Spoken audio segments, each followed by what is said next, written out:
Okay, it's officially time to start working on the police coat. Now, a police coat is a Regency era, usually full length coat. The shorter ones are called a Spencer. So the police coat is full length and it covers the entire dress underneath. Obviously, it was quite cold in winter in England, so these were kind of warmth givers, but it was also about essentially creating an overcoat that was just as beautiful as the dress underneath. So I've got my reference books here, and two of these books are actually by Hilary Davidson. I went and saw her talk on the weekend at the NGV in Melbourne, and it was so cool to actually meet her in real life. She actually signed my book.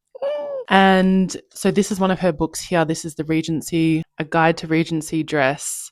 This is more like a guidebook and a glossary. So that's really handy. But actually, the first book that I ever bought of hers when I started the Regency project was this one. And this one's called Jane Austen's Wardrobe. I've actually taken off the dust jacket because I hate dust jackets on books.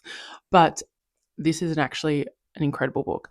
So it kind of goes through letters that Jane Austen had written to friends or family where she talks about clothing she's having made, garments, fabric that she's bought that she's going to get turned into garments, or asking her sister to send a gown or a jacket that she's wanting because she's somewhere else. This is what that kind of looks like. You've got the picture of the garment, and then in italic on the other side, you've got an excerpt from her letters, and then Hilary explains it down below what Jane's actually talking about. So this is fantastic. And fun fact, this police coat, apparently this is like the kind of garment that started Hilary's love for Regency dress, because there's like this big uproar about whether this police coat was actually Jane Austen's or not. So that was cool. Now, in my little visual diary for my Regency dress, I've also got my initial mood boards for the jacket, which you can see there. So you can kind of see some of that rouleau work over here and some smocking up here. It's just about figuring out what's going to work with the fabric I've got. So let me show you the fabric that I do have for the police coat. This is a beautiful fabric from a local Melbourne fabric store called Fabric Lab. Now, if you don't know them, Fabric Lab do an incredible job of sourcing really unique fabrics, more couture level fabrics, like very experimental. So I've teamed up with them for this police coat, and let me show you the fabric. Are you ready? Isn't it stunning?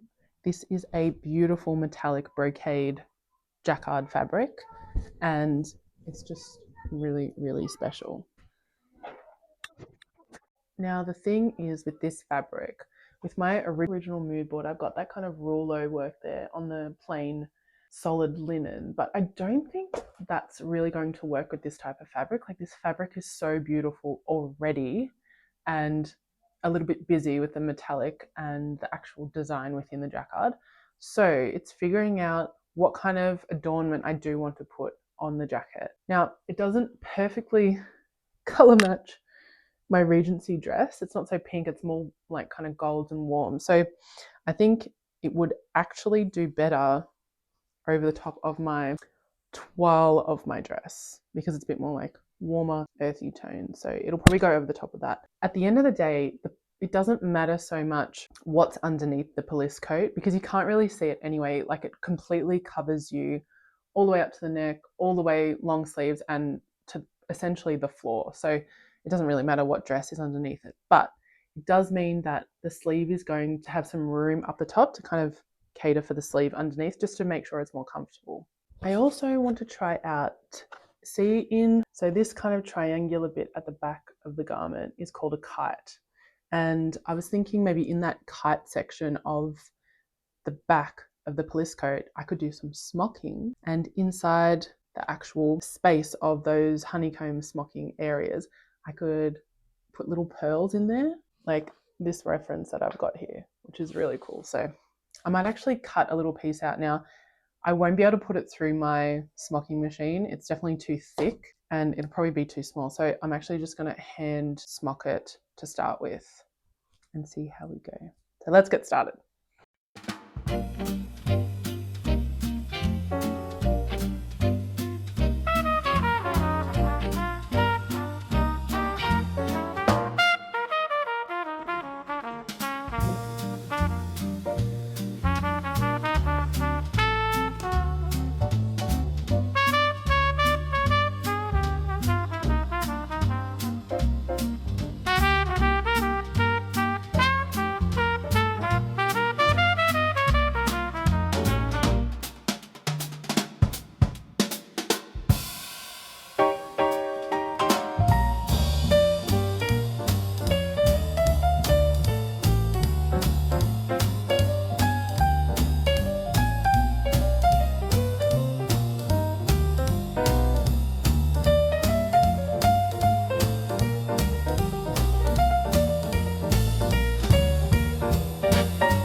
So now that I've finalized my design for my police coat, I'm going to work out a pattern plan. So this is basically just looking at the design and trying to figure out what the patterns are going to look like, what kind of fabric I'm going to need for each one, whether it's lining, facing, interfacing, main fabric, and then go from there.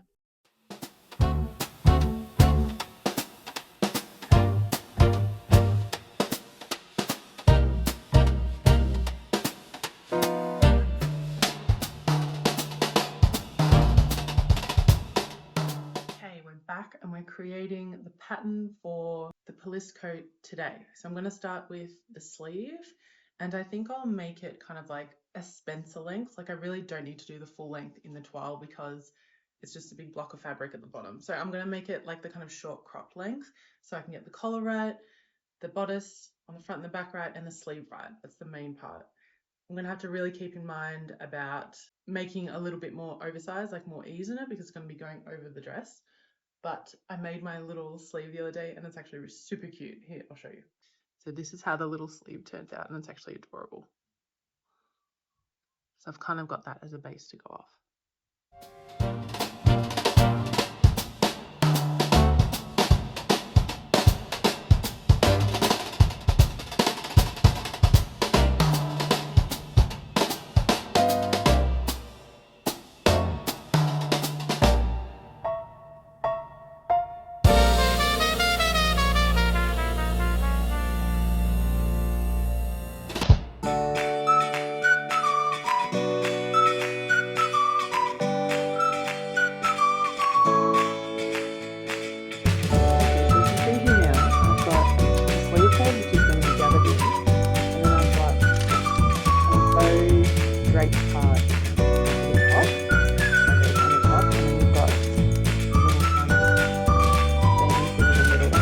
In the middle to make it look like a bow. And then I've got the middle part of the sleeve and all of these are going to get turned in and pleated.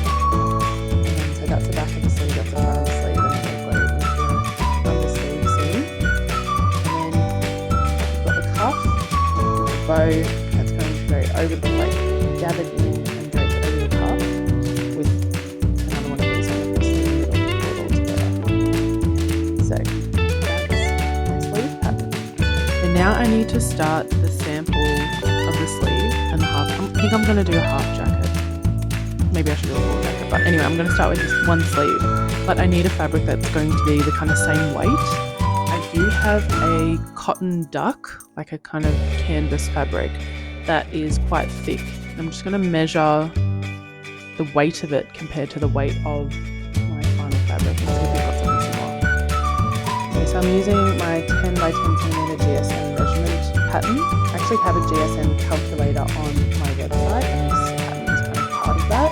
You get access to the GSM calculator as well as the 10 by 10 centimeter pattern and the 20 centimeter pattern.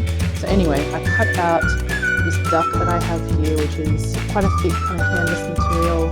So I've cut that out in the 10 by 10 centimeter pattern, and I've also done it with my final fabric here. So let's see how much they weigh. I've got my very sensitive scale here, so it's going to tell me what we're looking at. What can we see? 233 grams. So that's 233 GSM. Now let's look at the duck. 245, 242. So that's actually not that bad. A 10 gram difference really isn't going to make that much of a difference in terms of the toile, but it's going to give me a good understanding of what the fabric's going to behave like. So I think I'm going to go with this and start making it in this fabric for a sample.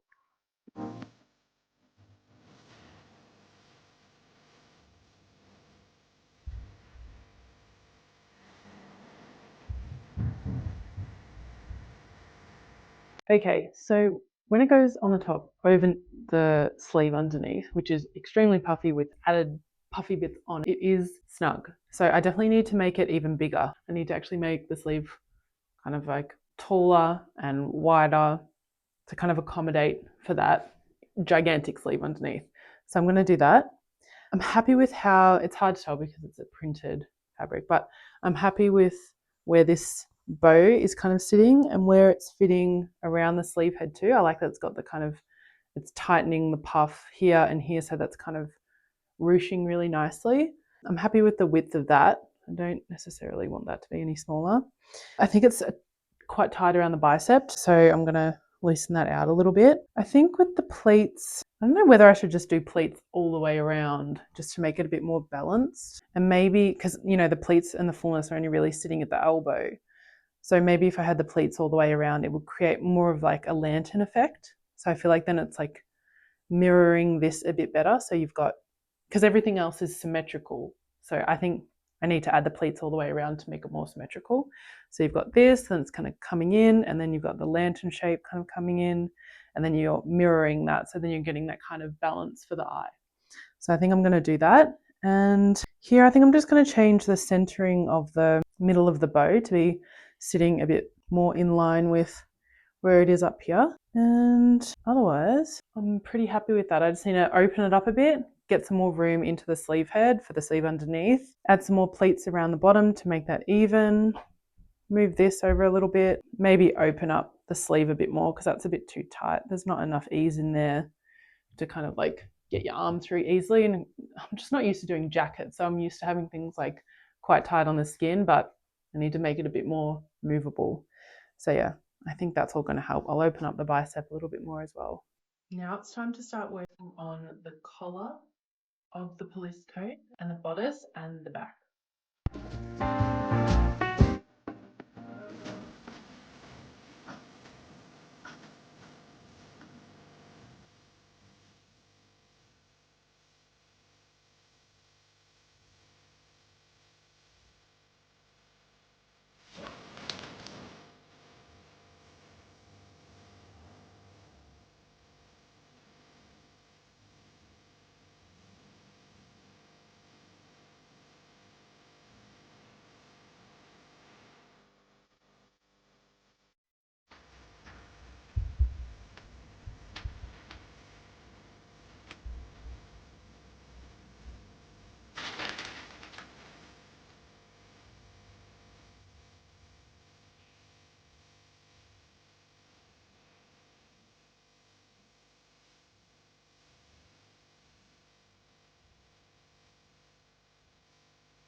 collar.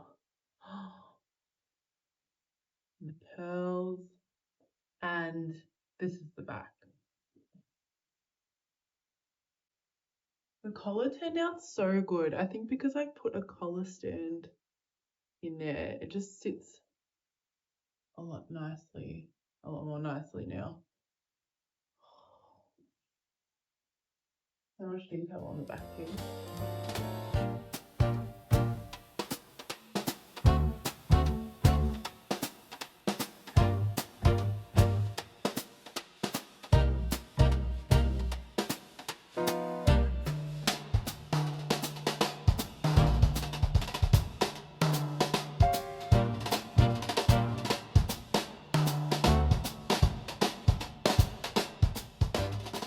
We're back in the studio and this is my last session on my Regency coat. Now, things have changed a little bit. I haven't been able to get any more fabric, so I'm going to have to turn this police coat into a Spencer, which is essentially what it's kind of looking like now, the kind of cropped length. But I'm going to add a pleated trim around the hem to kind of mirror the pleating that I've done around the armhole. So let's finish this Spencer.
It's done.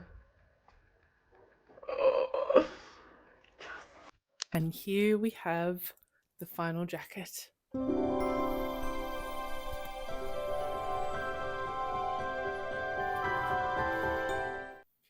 can't believe it's done. I actually love it so much as a Spencer, like a little crop jacket. I feel like it's going to be something that I'm actually going to wear. And it looks great with just denim jeans and a white t-shirt underneath. So I'm so happy with it. I'm so happy with it.